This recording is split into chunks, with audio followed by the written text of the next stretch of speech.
With so much talk about how to keep people safe from sharks and debating what the best strategies are in doing so, shark culling, shark nets, shark drumlines, smart drumlines, shark barriers, shark monitoring, shark tagging, shark repellents, I thought it would be a good idea to stop and reflect upon what success looks like. Meaning, regardless of which of the aforementioned strategies is chosen, how do we know when we won? What are the goals? Have they been defined? In short, how do we know when we've achieved our victory over sharks?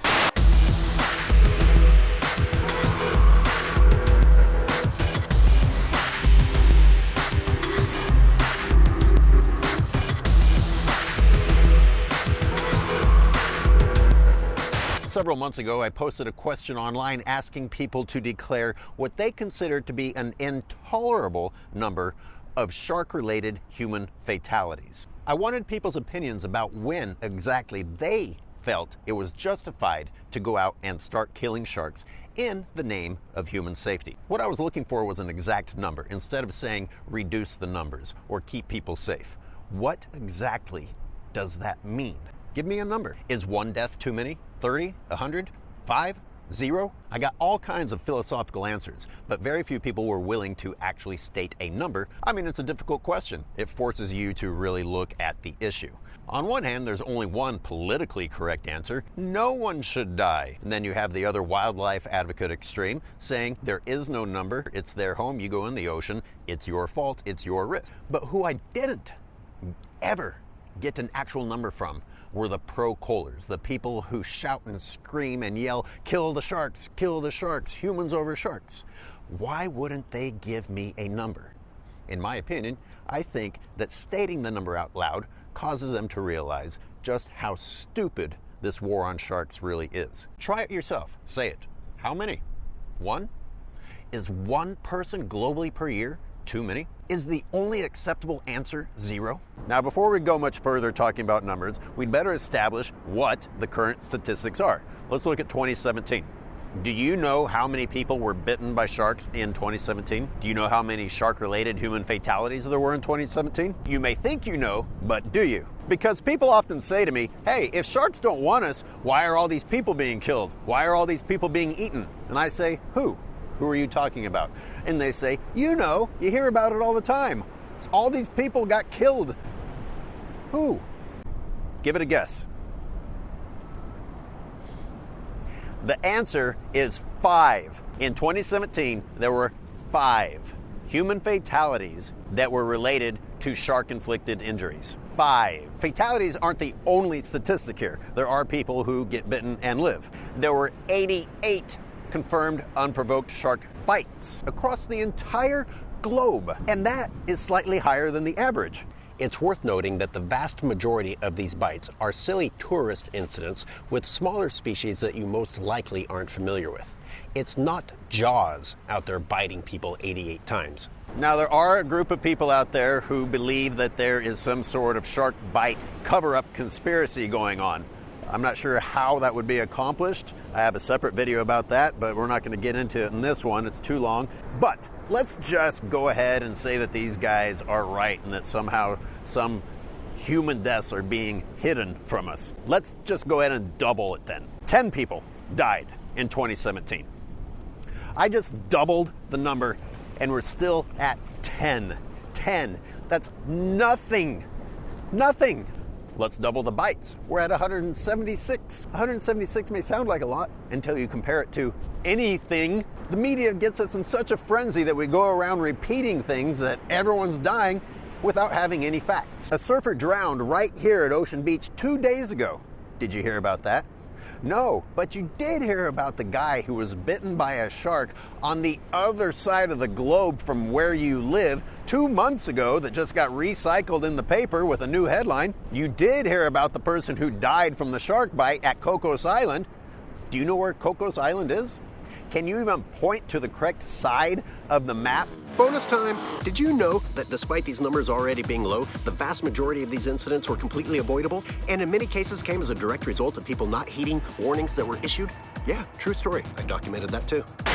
Let's take another look at our answers. I see that some people took a humorous approach to answering, some people took the wildlife advocacy approach, but no one really was brave enough to try and state anything in between. You know, a number that was actually accomplishable.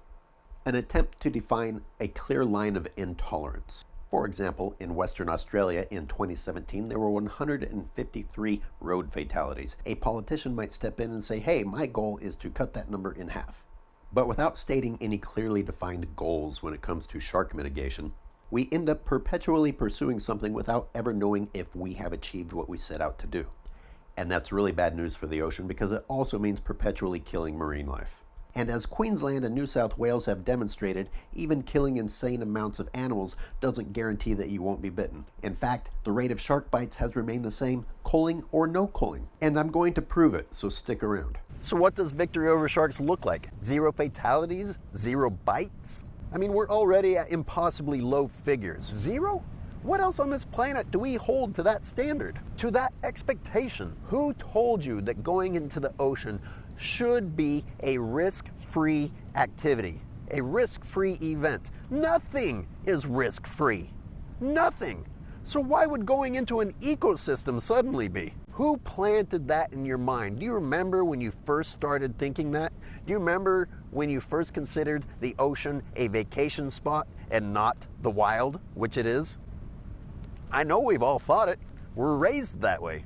On a global scale, 5 is nothing. But instead of looking at it globally, let's look at some specific regions instead. How about Cape Cod right here in the United States?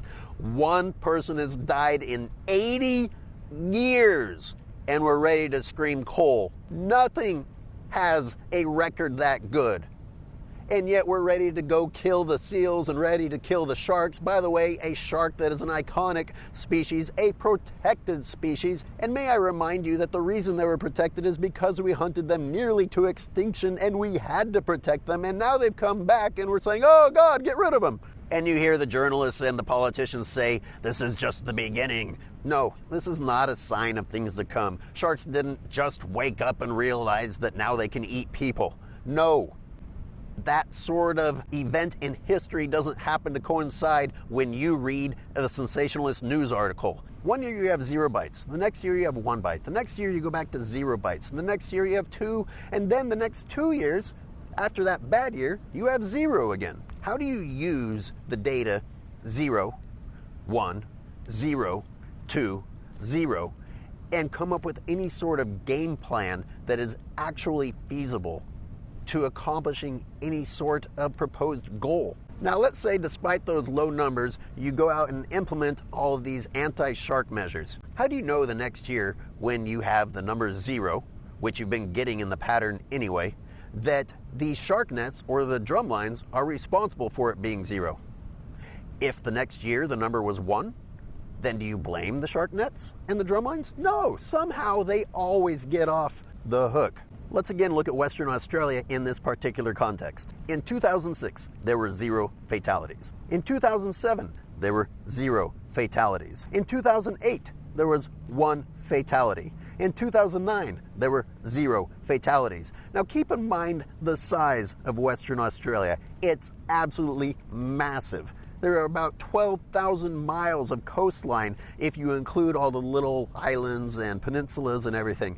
California is only 840 miles of coastline. All of the eastern United States is 2,069 miles. Western Australia is an insane amount of coastline for potential of a human to come into a lethal interaction with a shark. And yet we're bouncing around with numbers of 1 and 0 and, okay, let's keep going.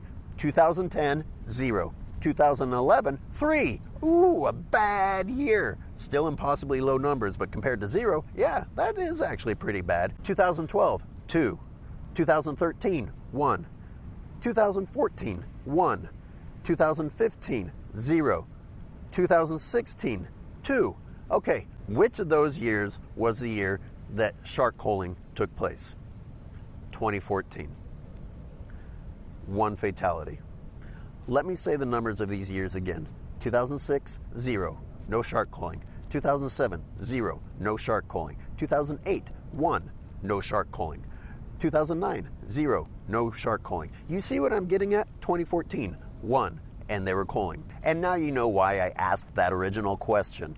What is acceptable? 0 is not possible. Do you understand? It's not possible. Even if you kill a ton of sharks, there is no guarantee that one doesn't come along and do that biting.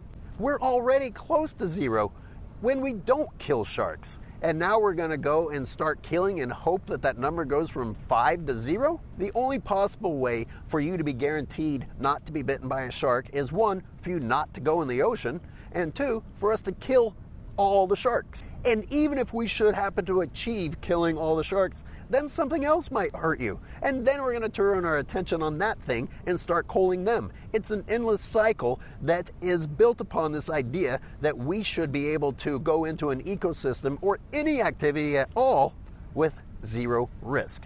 It's a random event.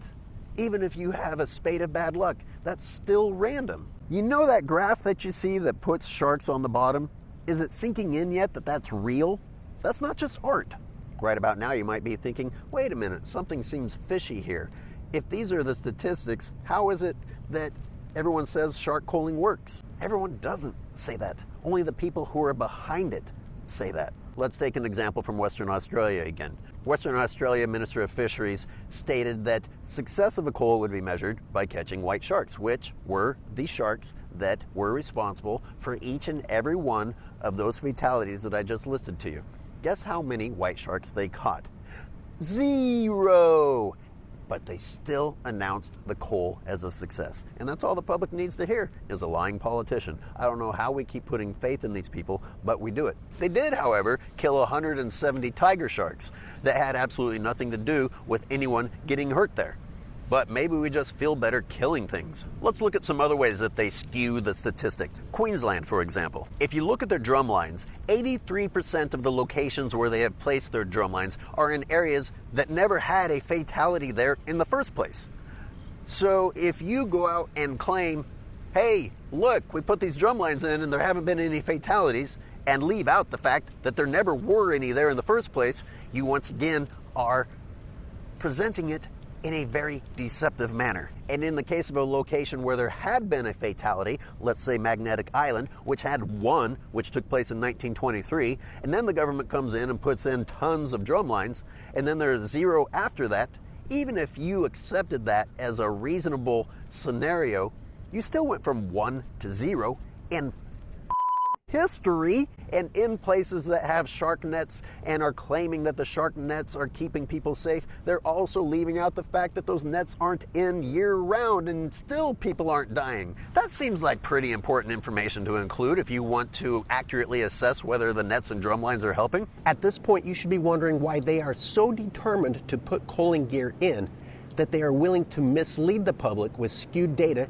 in order to back this agenda. Regarding the New South Wales anti-shark program, they like to talk about the fact that there's only been 1 fatality at their netted beaches since 1937, but that fails to acknowledge that the shark bite fatalities ended in 1929. The Shark Culling Organization of South Africa makes a similar bogus claim, but you'll have to wait until my new film comes out to see just how dirty their lies are. Well, what? Do you expect us to do nothing? You expect us to just go in the ocean when there's these sharks out there? Well, I don't expect you to. There's a lot of things you could do, including not go in the ocean. And maybe you're saying, well, what does it hurt to try to improve safety? What does it cost? Not much. Just everything. Millions of dollars in taxpayer and private funds, hundreds of thousands of marine life dying horrible deaths, each and every one of those deaths so horrific that you couldn't stand to watch a single one of them, just adding to the mounting toll that we already take on an ocean that is dying. Just loss of funds that could have been spent on education but were instead spent on death. Just the psychological damage inflicted on the next generation by teaching them that the correct approach to coexistence is to kill anything that isn't us when we want to, rather than learning how to actually survive with them. Every time that an approach to solving a situation like this is to kill something, you have failed at an opportunity to actually teach people how to survive. And that should be upsetting. When we implement these drumlines, when we implement these nets, when we go through with this culling and kill thousands of marine animals, targeted or not targeted, at the end of all that, shark risk will finally be brought all the way to the bottom, just like it is right now. So, you tell me, what is your number?